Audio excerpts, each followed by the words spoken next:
বিসমিল্লাহির রহমানির রহিম। আসসালামু আলাইকুম। কেমন আছেন সবাই? আশা করছি ভালো। হাজির হয়ে গেলাম নতুন একটা ভিডিও নিয়ে। আমি এখানে মুরগি দিয়ে পেঁপে রান্না করব, সেই জন্য মুরগিটাকে বেজে নিচ্ছি। মুরগিতে আমি হলুদ মরিচ লবণ দিয়ে বেজে নিচ্ছি। আর মুরগিটা একটু ছোট করে কেটে নিয়েছি আমি। এটা আমার মুরগিটা ভাজা হয়ে গিয়েছে। আমি হালকা করে মুরগিটা ভেজে নিয়েছি। চুলায় আরেকটা ফ্রাই প্যান বসিয়ে দিয়েছি। এখন ফ্রাই প্যানটা গরম হয়ে গেলে আমি এখানে সরিষার তেল দিয়ে দিব। তেলটা গরম হয়ে গেলে আমি এখানে 1 কাপ পেঁয়াজ কুচি দিয়ে দিব।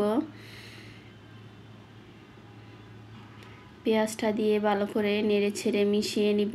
মিশিয়ে পেঁয়াজটা আমি ভালো করে ভেজে নিব। আমি কিছুক্ষণ পর পর পেঁয়াজটা নেড়ে নিচ্ছি।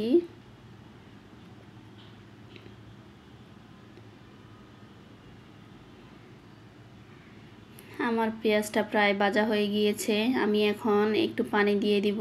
পানি দিয়ে একে একে মশলাগুলো দিয়ে দিব। দিয়ে দিচ্ছি লবণ স্বাদ মতো, হলুদের গুঁড়ো 1 চামচ, মরিচের গুঁড়ো 1.5 চামচ, জিরা গুঁড়ো দিয়ে দিচ্ছি 1.5 চামচ, ধনিয়া গুঁড়ো দিয়ে দিচ্ছি 1 চামচ,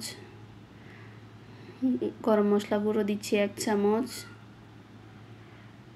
গোলমরিচের গুঁড়ো 1/2 চামচের থেকে কিছুটা কম দিয়েছি। এখন এখানে 3 টেবিল চামচ আদা রসুন বাটা নিয়ে নিয়েছি, সেটাও দিয়ে দিয়েছি। দিয়ে ভালো করে নেড়ে ছেড়ে মিশিয়ে নিব। মিশিয়ে মশলাটা আমি কষিয়ে নিব। মশলাটা যত ভালো কষানো হবে রান্না কিন্তু তত ভালো হবে। আমি ভালো করে কষিয়ে নিচ্ছি, আবারও নেড়ে ছেড়ে নিচ্ছি।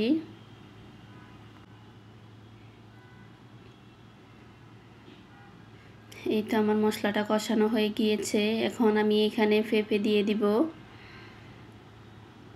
এখানে আমি একটা পেঁপে কেটে নিয়েছি বড় দেখে, সেটা দিয়ে দিলাম। দিয়ে ভালো করে মশলার সাথে মিশিয়ে নিচ্ছি। মিশিয়ে কিছুক্ষণ ঢাকনা দিয়ে রাখবো।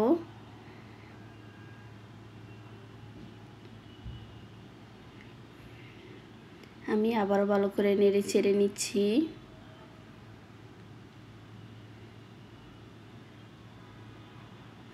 এখন এখানে আগে থেকে ভেজে রাখা মুরগিটা দিয়ে দিলাম। দিয়ে আবারও একসাথে সব কিছু মিশিয়ে নিব। মিশিয়ে আমি রান্না করে নিব কিছুক্ষণ।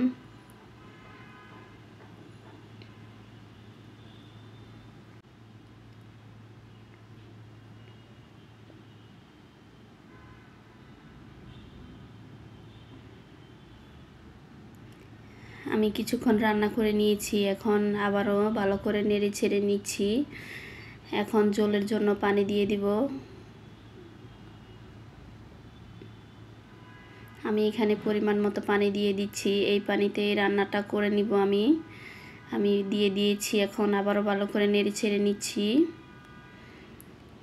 অপেক্ষা করব রান্নাটা হওয়া পর্যন্ত।